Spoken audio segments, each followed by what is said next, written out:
Hi. Hi. എന്തോ പറയാണ്ടെന്ന് പറഞ്ഞല്ലോ. അത് ആക്ച്വലി എനിക്കൊരു കാര്യം പറയാനുണ്ടായിരുന്നു. റിജക്ട് ചെയ്യാനൊന്നല്ലോ.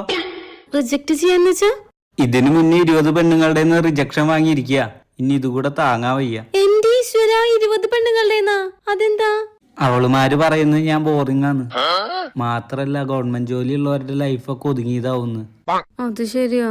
അത് ശരിയാന്ന്. അതെങ്ങനെ കുട്ടിക്ക് അറിയാ? അല്ല, എന്റെ അച്ഛൻ ഗവൺമെന്റ് ജോലിയാണേ. അല്ല, എന്തോ പറയാണ്ടെന്ന് പറഞ്ഞല്ലോ. ആക്ച്വലി നിങ്ങൾ നല്ലൊരാളാ. ഭയങ്കര സ്വീറ്റ് ആൻഡ് ഹാൻസം ആണ്, വെൽ ഡ്രസ്ഡ് ആണ്, നിങ്ങളുടെ ഫാഷൻ സെൻസും സൂപ്പറാണ്. പക്ഷെ ഞാൻ ആഗ്രഹിക്കുന്നത് നിങ്ങൾ എന്നെ റിജക്ട് ചെയ്യണം എന്നാണ്. കാരണം എനിക്കൊരു ബോയ് ഫ്രണ്ട് ഉണ്ട്. അവൻ വേറെ കാസ്റ്റാ. അതെന്റെ വീട്ടുകാർ സമ്മതിക്കില്ല. പക്ഷെ എനിക്ക് അവനെ കല്യാണം കഴിക്കാൻ പറ്റൂ. നിങ്ങളെന്ത് ഇക്കാര്യം മുന്നേ പറയാഞ്ഞേ? കുട്ടീനെ കണ്ട് ഇഷ്ടപ്പെട്ടിട്ടാ 40-50 കിലോമീറ്റർ ദൂരത്തുനിന്ന് ഞാൻ